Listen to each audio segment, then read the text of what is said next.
Na mswadakta kabisa mpenzi mtazamaji, leo hii ni siku ya Jumapili, tarehe ikiwa ni 20 mwezi Juni mwaka 2021. Ni siku ambayo Kenya imejiunga na ulimwengu kuadhimisha siku ya kina baba na kusherehekea yale majukumu ambayo kina baba wanatekeleza katika jamii.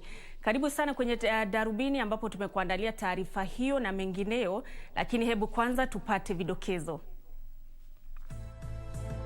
I'm challenging my fellow leaders to live in accordance with what we proclaim publicly or even privately, and more so in writing.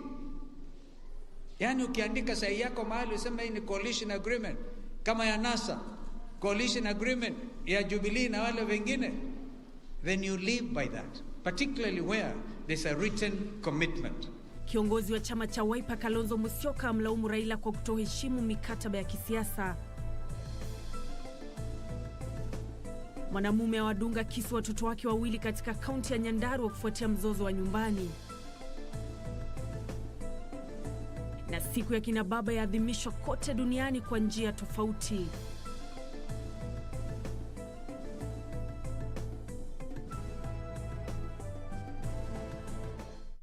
Karibu sana mtazamaji kwenye taarifa kamili. Naitwa Nancy Okware na mfasiri kwa upande wa ishara ni Byron Abuli. Na bila shaka kwenye mitandao ya kijamii utatupata kwenye Twitter @KBC Channel 1, @Nancy Okware, na vile pale kwenye Facebook @KBC Channel 1 News. Na basi moja kwa moja tukianza ni kwamba kiongozi wa chama cha Wiper Kalonzo Musyoka amekashfu kinara wa ODM Raila Odinga kwa kutoheshimu mikataba ya kisiasa. Akiongea katika kaunti ya Murang'a, Kalonzo alisema hali hii inatilia shaka uadilifu wa Raila. Kalonzo na Raila wamekuwa akirushiana maneno wiki hii baada ya Kalonzo kusema kuwa hataunga mkono azma ya Raila ya kuwania urais.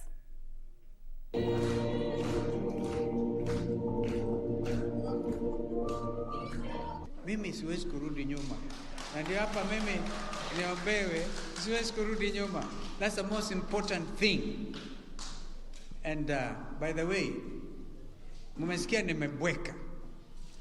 Nimebweka kweli. Nitazidi kubweka dhidi ya ukabila, nitabweka dhidi ya ufisadi, and therefore join the kubweka team. Because hatuwezi kunyamaza, tutabweka. We are trying to see going forward kama viongozi wa Kenya hii, and I want to be there and I want to be held on account. What I say is what I will live tomorrow. Siwezi nikasema maneno leo hapa na kesho nigeuke niseme mengine. I'm challenging my fellow leaders to live in accordance with what we proclaim publicly or even privately, and more so in writing.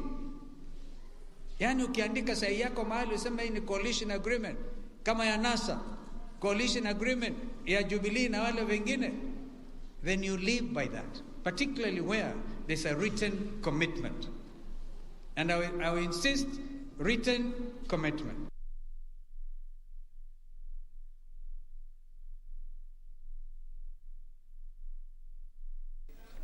Tukisalia kwenye siasa ni kwamba uchaguzi mkuu ujao unapokaribia, wawaniaji nyadhifa mbalimbali wameanza kujitokeza. Mfanyabiashara Jimmy Wanjigi ni miongoni mwa wale wanaonuia kumrithi Rais Uhuru Kenyatta pindi atakapokamilisha muhula wake. Wanjigi ambaye amekuwa na ushawishi mkubwa wa kisiasa bila kujitokeza hadharani, anasema wakati umewadia kutoa uongozi wa taifa hili. Lakini swali ni je, Wakenya wako tayari kumchagua? Wanjigi anayetarajiwa kutangaza uaniaji wake katika muda wa majuma machache yajayo, anasema amechoka kuwaunga mkono wa waniaji wengine. Mfanyabiashara huyo anasema yuko tayari kwa kinyang'anyiro cha urais mwaka ujao. Wanjigi hakufichua sera anayonuia kutumia kuwania urais, ila anasema atatoa tangazo hilo hivi karibuni.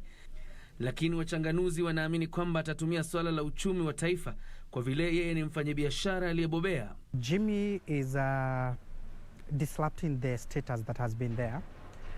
He's not a traditional politician, and I think he just want to put that and say he has been a supporter.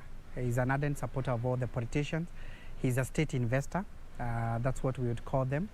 And now this time around he's saying that I want to do what Trump did And there has been those kind of circumstances when we see investors who put their money on politicians. They say enough is enough. Let me do it myself, because you don't feel like you can trust, or you don't see anybody who has the capacity to do the way you'd want to do these things. So for him, he represents the business class. I find like he's one guy who's coming to say that from a business angle, let us have our own. Kuhusu swala la kubuni miungano na wawaniaji wengine, Wanjigi amesema atafichua hayo wakati atakapotangaza rasmi azma yake. Musalia Mudavadi. There is a chemistry, even mentioning the two names, Musalia and Jimmy Wanjigi, there is a chemistry up to there. Number two, Musalia has the face of political face. Jimmy Wanjigi could be coming with the finances. Lakini je, Jimmy Wanjigi ni nani? Wanjigi ambaye ni mwanawe aliyekuwa mbunge wa Kamukunji Maina Wanjigi amejihusisha na masuala ya kisiasa tangu mwaka 1992. Wanjigi alijifunza siasa kutoka kwa aliyekuwa waziri marehemu Kenneth Matiba. Kwa mtu ambaye amekuwa kwenye ulingo wa siasa bila kujitokeza hadharani, tangazo lake halikuwa shangaza wengi. Wanjigi anadaiwa kutekeleza wajibu mkubwa kuwaleta pamoja Rais Uhuru Kenyatta na naibu wake William Ruto kupitia muungano wa vyama vya TNA na URP. Wanjigi hata hivyo alionekana kutofautiana na wawili hao na kaanzisha ushirikiano na kiongozi wa chama cha ODM Raila Odinga. Mnamo mwaka 2017, Wanjigi alihusika katika kutoa ufadhili kwa muungano wa NASA, ikiwemo juhudi za kuapishwa kwa Raila Odinga kwenye bustani ya Uhuru Park. Wanjigi ambaye ni mzaliwa wa kaunti ya Murang'a anaimani kuwa anaweza kuleta mabadiliko kwa niaba ya jamii za Mlima Kenya baada ya kuondoka kwa Rais Kenyatta. Hata hivyo, Wanjigi atahitaji kuweka msingi dhabiti katika eneo la kati ya nchi, ambapo tayari spika wa bunge la taifa Justin Muturi ameapishwa kuwa msemaji wa kisiasa huko, na yeye gavana wa kaunti ya Murang'a Mwangi wa Iria akitaka kujiimarisha kisiasa. If he was to ask me, I would actually ask him to focus from the economy angle and say we are the business people. The business people want to have their own candidate because they are the one who suffers when the economy is not performing. That would be a better strategy for him. Him claiming the region, I don't think he has a face for any region that you'd really say it is a Murang'a thing or a Kiambu thing. Mwanaume mmoja aliwadunga kisu watoto wake wawili katika mtaa wa Ziwani, kaunti ya Nyandarua kufuatia mzozo wa nyumbani.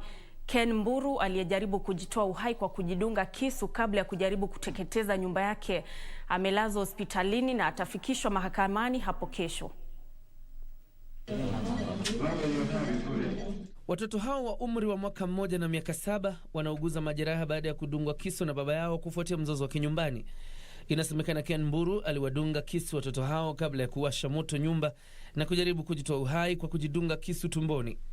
Msichana huyo wa miaka 7 alidungwa kisu mara 10 mgongoni, ila hali dadake wa mwaka 1 alidungwa kisu mara 5. Majirani walidai Mburu alizozana na mkewe ambaye hakuwa nyumbani wakati wa tukio hilo kuhusu ni nani baba mzazi wa watoto hao. Baba yao aliwadunga, halafu akajidunga na halafu wakawakisha na akatoroka, lakini askari wa Mairoinya walijitahidi na wakamshika. Na kwa nyumba imeugua yote, hakuna kitu kimeshukuliwa, yote imeugua, na nyumba ilikuwa ya mawe, viti, kila kitu kimeugua. Tukasikia mama akipiga nduru, tukaamua tukuje na huku. Wakati tulipokuja hapa tukakuta huyu mzee ameshika bibi yake anataka kumdunga kisu. Sasa mimi nikaingia nikaanza kuambia muachilie. Sasa ananiambia dimia na nidunga. Sasa mimi nikaogopa, nikarudi nyuma. Bibi akienda kumshika hapa akararua nguo, bibi akatoroka, akafunga gate. Sasa mimi nikapanda juu. Wakati nilipopanda pale kwa stima, nilimuona kidunga mtoto kisu. Nikaanza kumwambia ache, kana nielewa. Nilimwambia achane na mtoto, yeye akana jua lakini achane na watoto. Akaweka huyo mdogo chini, alafu kachukua huyu mwingine. Huyu mkubwa akiita mamake, juu uchungu sasa anaanza kumdunga. Iliwabidi naibu chifu wa eneo hilo na maafisa polisi kuchukua hatua kuwazuia majirani kumuua mshukiwa huyo. Hiyo kijana akasema, "Mam, mimi nataka watoto wafanywe DNA." Mimi nikamuuliza DNA ya nini? Na watoto wanaonekana ni wako. Akaniambia, "Hii nyumba mimi nitachoma na niue hii watu. Na niue hii watoto. Nitawaua na nishome hii nyumba." Nikamwambia hakuna nyumba utashoma. Waidha yangu kwa wasichana nawaambia hivi, mtu akijua analeta mtu kwa nyumba yake, ajue analeta mtu aina gani, ajue huyu mtu ametoka wapi.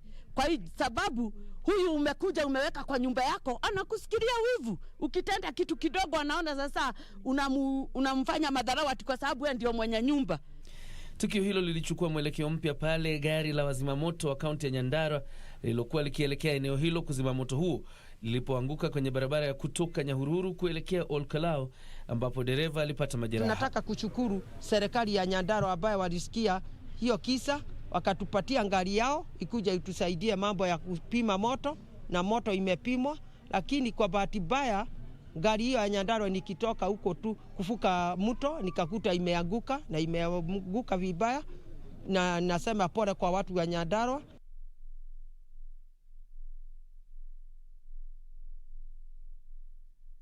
Tukiingia kwenye masuala ya afya ni kwamba kiwango cha maambukizi ya COVID-19 humu nchini kimeshuka hadi 8.2 baada ya visa 283 vipya vya maambukizi kunakiliwa leo kutokana na sampuli 3452 zilizopimwa.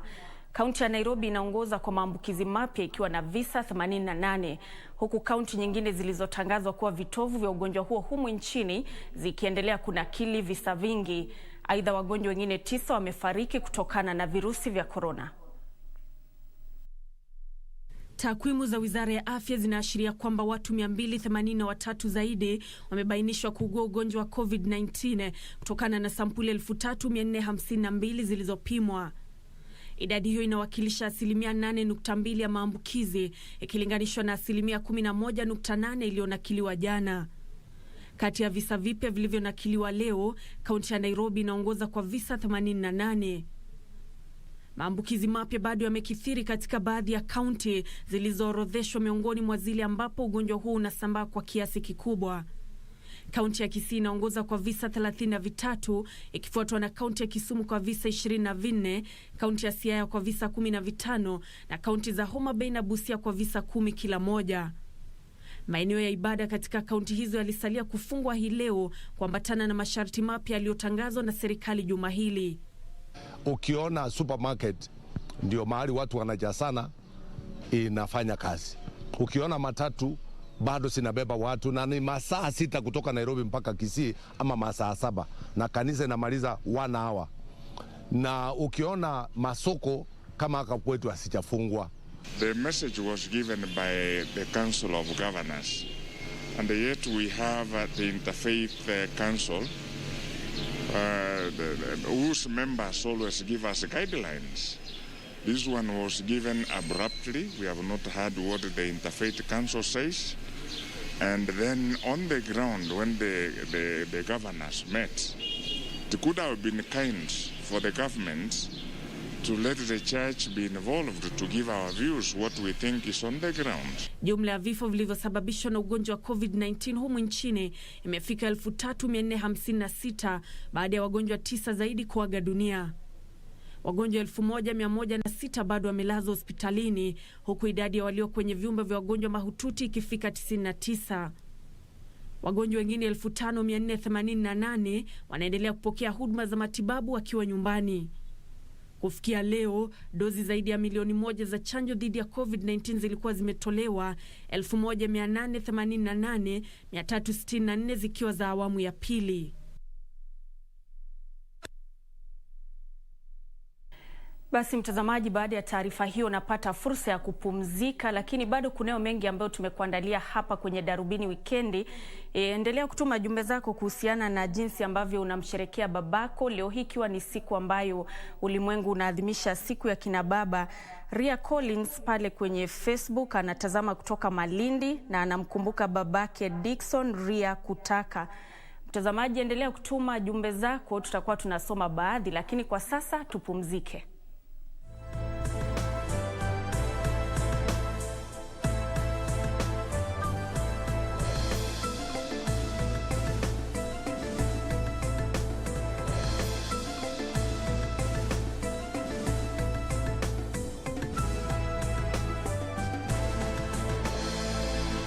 He served as the country's last vice president in the Moi era as Deputy Prime Minister during President Kibaki's first term, but out of government throughout President Uhuru Kenyatta's reign. Now, ahead of 2022 general election, his eyes are on the jackpot. What is his driving force? His guiding principles? His philosophy?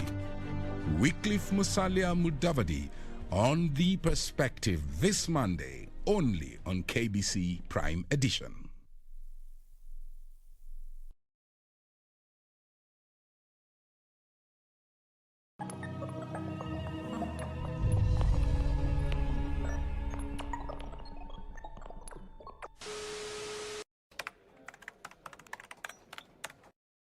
Kwangu mimi rangi ya samawati ni rangi nambari 1. Je, mtazamaji, kwako wewe ni nini haswa kilicho nambari 1? There was a time when the roar would be heard over the mountains and across the counties of Kenya, when the earth would shake with the sounds of engines revving, and we would wait on the sidelines for our champions to arrive, because it was time for the legendary WRC Safari Rally. The Safari Rally is finally back, and KCB is proud to be part of that journey. It's time to feel the roar again. KCB Bank, financial partner of the 2021 WRC Safari Rally Kenya. Je, unajua unaweza kulipia bima yako ukiwa nyumbani kwa kutumia mobile money na mitandao ya kijamii? Epuka kutumia pesa taslimu kuzuia kuenea maradhi ya COVID-19. Kaa nyumbani, kaa salama, okoa maisha. Sasa umejua. IRA, bima bora kwa taifa. Nikifa mutapumzika. Me and Dingo have a son together. Wewe ni wewe mpaka ukishikibiriti kilepuke ndio usikie mlio wako usikie. Kwa sababu mimi ndio mamake huyu mtoto na mimi ndio najua uchungu wa huyu mtoto. Na wewe wangangania nini kwa Laban na hakupendi? Si umwache Casey. You homebreaker. Is Casey the reason why mom left? What? Unadhani pakiongezwa Abel hapa mambo yatakuwaje? Humu ndani hakuna aliyekuwa na ujauzito. I suggest you save that fight for another time, my darling husband.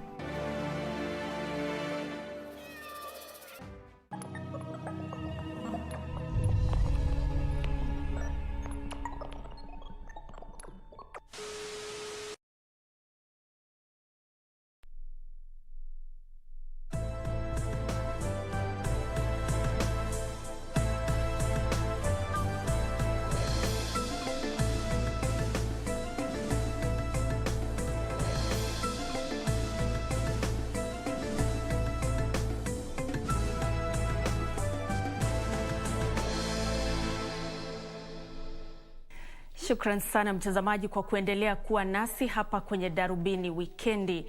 Tukiendelea ni kwamba chama cha wafanyikazi wa nyumbani, hotelini, taasisi za elimu na afya KUDHEIHA kimetishia kuandaa mgomo ikiwa Wizara ya Elimu haitatekeleza mkataba wa maelewano wa mwaka 2017 na 2021. Kwa mujibu wa chama cha KUDHEIHA, mahakama ilitoa agizo kwa Baraza la Ushauri la Vyuo Vikuu miezi 11 iliyopita ili kutekeleza mkataba huo.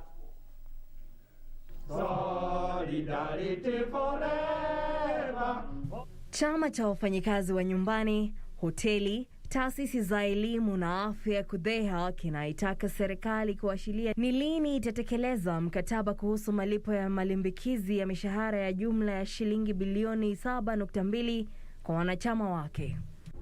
There has not been communication about from the ministry, IPCCF, indicating on how we are going to be paid our money since our CBA 2017-2021 was signed and registered by Industrial Court. That our CBA for 2017-2021 needs to be financed with 7.2 billion shillings. And that those are arrears because the CBA is already expiring on the 30th of June 2021. Chama hicho kinatishia kuandaa mgomo ikiwa Wizara ya Elimu haitatekeleza mkataba wa maelewano wa mwaka 2017 na mwaka 2021 kati ya vyuo vikuu na chama hicho. Kama hiyo pesa haitakuwa kwa akaunti zetu by 30th of June, Wafanyikazi wa universities wako na jukumu na wako na haki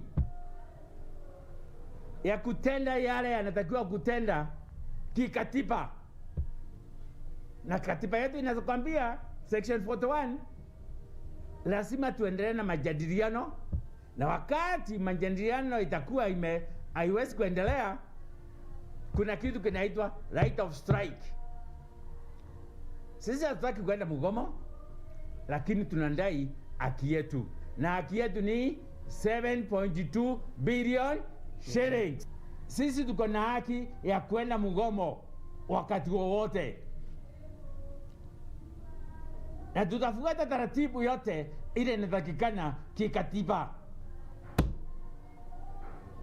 Kwa hivyo tunapeana notice ya kwamba ikifika tarehe 30 na tujalipwa 7.2 billion shillings, tutafuata katiba. Chama hicho pia kinapinga hatua ya serikali ya kusitisha nyongeza ya mishahara kwa watumishi wa umma kwa muda wa miaka miwili. Ministry and the universities have been able to pay 6.6 billion shillings. We are worried that with the emerging issues of SRC, that our CBA for 2017-2021 needs to be financed with 7.2 billion shillings.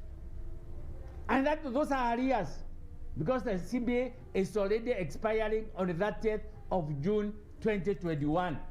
Juma hili, tume ya mishahara na marupurupu ya watumishi wa umma ilitangaza kwamba wafanyikazi wa serikali hawatapata nyongeza ya mishahara kwa miaka miwili ijayo. Tume hiyo inasema hatua hiyo imeshinikizwa na hali ngumu ya kiuchumi katika juhudi za serikali za kupunguza gharama ya kuwalipa wafanyikazi wake mishahara, huku walimu na maafisa waliochaguliwa wakiathiriwa zaidi. To release resources for investment in the priority areas, the wage bill to revenue and to GDP ratios must take a trajectory towards achievement of the target ratios. The fact that COVID pandemic has hit us very hard as a people, and it's during these moments that we have to engineer new ways of finding solutions. So when government is proposing that perhaps we should think of withholding increments for 2 years, don't go to war with government. It will not result in anything, because you fight a war that will end with something. Chama cha KUDHEIHA kinataka vyuo vikuu vya umma viwe na uhuru wa kubuni tume za kudhibiti kanuni za leba kuambatana na katiba. Wakati huo, chama cha KUDHEIHA kimeitaka serikali kukadiria kuongeza pesa zinazotengewa vyuo vikuu kuviwezesha kutimiza majukumu yake ya kifedha. We are no longer increasing the capitation, instead and decreasing the capitation of the universities. This is the wrong approach. This is the wrong way of doing things. And this is all done without public participation from the stakeholders. Nikiripotia Darubini ya Channel 1, jina langu ni Jackie Wambiru.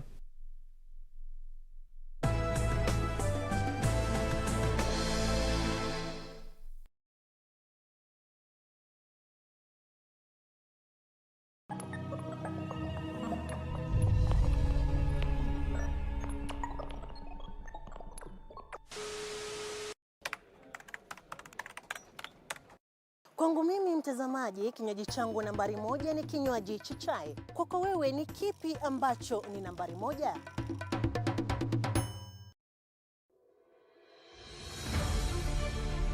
If you have been in contact with someone who is suspected or has tested positive for COVID-19, self-quarantine for 14 days and call 7194 for help.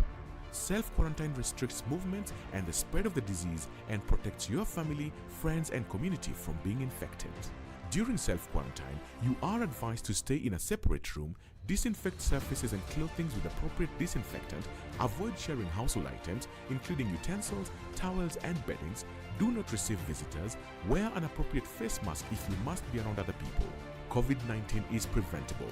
Protect yourself, family and the community. This message has been brought to you by the Government of Kenya and its partners. This is it. The wait is over. The rally drivers are here. 4 days to go to the biggest sporting event this year, the WRC Safari Rally. Catch all the drama and action of the Safari Rally live and exclusive on KBC Channel 1 from 24th to 27th June. This event will also be covered live on KBC Radio Taifa and streamed live on www.kbc.co.ke. Don't miss out. Rally in the wild with KBC Channel 1, your true sports partner. Bwana Motiso, pikipiki yako ndio hii. Uko shoni yangu. Hii pikipiki ni unakumbuka uniekelea the lowest unique bid yako ilikuwa ngapi? 18 shillings. Na unajua kuendesha hii gari? Kidogo. Haya, kitoko yako shika helmet, kifungu yako chomoka na mali yako. Kujiunga na QuickBid ni rahisi. Enda kwenye M-Pesa, bonyeza paybill kisha weka business number 4032353. Kwenye account weka kodi ya bidhaa unayotaka na bid yako ya chini zaidi. Kwa mfano TV 16. Kisha weka shilingi 20 tu kama idadi yako. Weka bid yako pia kwenye www.quickbid.co.ke. Kumbuka, bid ya chini zaidi ya kipekee ndio hununua. QuickBid, bidhaa bora kwa bei ya chini.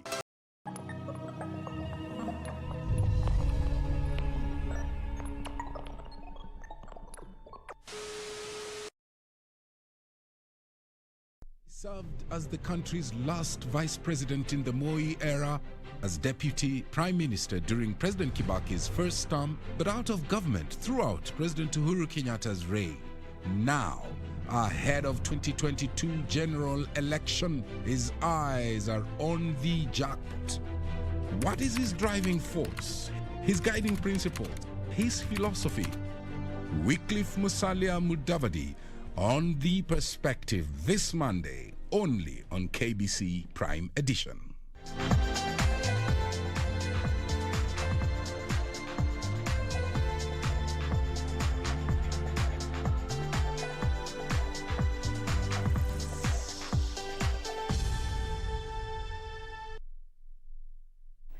Karibu sana mtazamaji kwenye awamu ya 3 ya Darubini Wikendi ambapo tunaangazia michezo. Kamati ya kitaifa ya Olimpiki humu nchini na Wizara ya Michezo wametia saini mkataba wa maelewano kuhusu michezo ya Olimpiki ya mwaka 2020. Michezo hiyo ya Olimpiki itaandaliwa kuanzia Julai tarehe 23 hadi Agosti 8. Mkataba huo wa maelewano kati ya Wizara ya Michezo na Kamati ya Kitaifa ya Olimpiki unatarajiwa kuhakikisha kuwa majukumu yamebainika wazi ili kuhakikisha kuwa kikosi cha Kenya kinashiriki vyema kwenye michezo ya Olimpiki. It's part of the promise that we made when we moved into the ministry. A promise that we're going to make all our processes, all our systems, all the structures that we put in place transparent and accountable. And a promise that all of us will be accountable from wherever we sit. Serikali kupitia Wizara ya Michezo inagharamia maandalizi ya timu za taifa, michuano ya kufuzu na kushiriki kwa kikosi cha Kenya kwenye michezo ya Olimpiki. Waziri wa Michezo Dr. Amina Mohamed amesema hatua hiyo itahakikisha kuwa kila pande inafahamu vyema majukumu yake. Hafla hiyo iliandaliwa baada ya kukamilika kwa mashindano ya kufuzu kwa michezo ya Olimpiki katika uwanja wa Kasarani na ilihudhuriwa na Waziri wa Michezo Dr. Amina Mohamed, Katibu katika Wizara ya Michezo Joe Okudo, Naibu wa kwanza wa kinara wa Kamati ya Kitaifa ya Olimpiki Shadrack Maluki, Kaimu Katibu Mkuu Francis Mutuku na kinara wa Kamati ya Kitaifa ya Michezo ya Walemavu Agnes Oluoch. Karanja David, Darubini Michezo. Dereva Karan Patel ataendesha gari lenye nembo ya kampuni ya Amref kwenye mashindano ya dunia ya WRC Safari baada ya kuzinduliwa kwa mkataba huo katika uwanja wa ndege wa Wilson. Kulingana na afisa mkuu wa mauzo Amref Stephen Ombuya, waliamua kuadhimisha Karan ama kumdhamini Karan Patel na msaidizi wake Tausef Khan, kwani wawili hao wanajivunia mafanikio tele katika mashindano ya mbio za magari. Karan Patel amesisitiza kuwa amejiandaa vilivyo na atawania kumaliza miongoni mwa madereva watatu katika kitengo chake. Mbio za WRC Safari zinarejea humu nchini baada ya kipindi cha miaka 19. Karan Patel ni miongoni mwa madereva 34 wa humu nchini watakaoshiriki mbio hizo zitakazoandaliwa kuanzia Juni tarehe 24 hadi 27. It's a very big bonus for the country as a whole in that the economy will actually prosper and benefit greatly from this one event. And it's my hope and wish. We sought to work with them because Army Flying Doctors is a medical evacuation provider, specifically by air, but also ground. And in such events, you do have incidences that can happen, and we are basically, our core business is to respond to medical evacuation.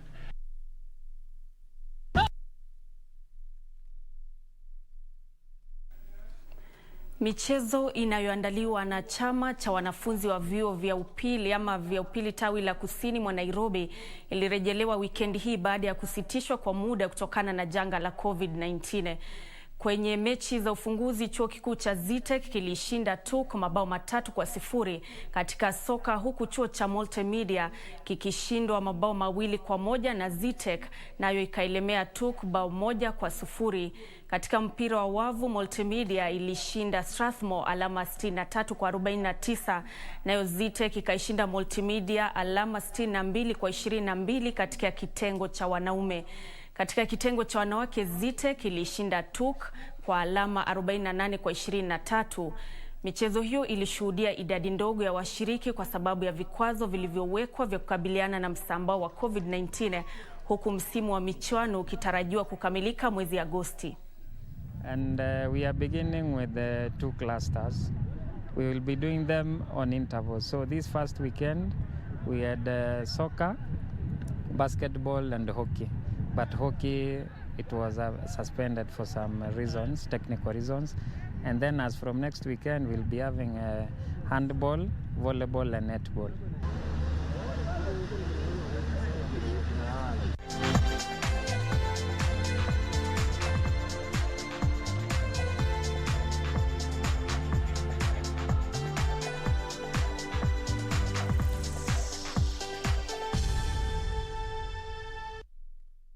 Basi mtazamaji, kufikia hapo mie sina la ziada ila kutamatisha Darubini wikendi, lakini sitaondoka kabla ya kusoma tu baadhi ya jumbe za wale ambao wanawasherekea kina baba leo hii ikiwa ni siku ya kuwaenzi.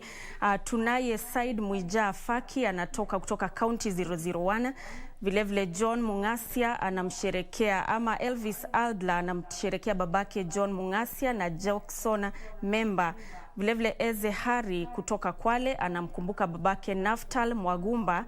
Priscilla Ndege kutoka Keroka anamkumbuka babake Christopher Maobe. Naye mtoto Mkenya William kutoka Nairobi anamkumbuka babake. Danny Kims kutoka Embakasi anamkumbuka babake Duncan Kioko. Naye Amon Kiprono anamkumbuka babake Noah Yego. Na bila shaka mtazamaji, kutoka shirika la KBC tunasema pongezi kwa kina baba wote kutokana na ile kazi bora wanayotekeleza katika jamii. Mie naitwa Nancy Okware, mfasiri kwa upande wa ishara ni Byron Abuli. Kwa heri.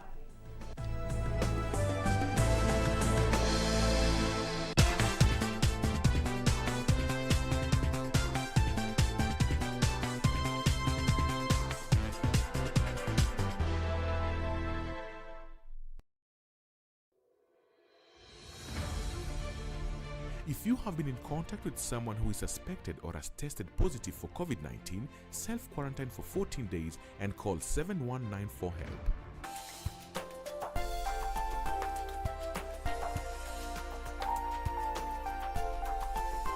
COVID-19 is preventable. Protect yourself, family, and the community.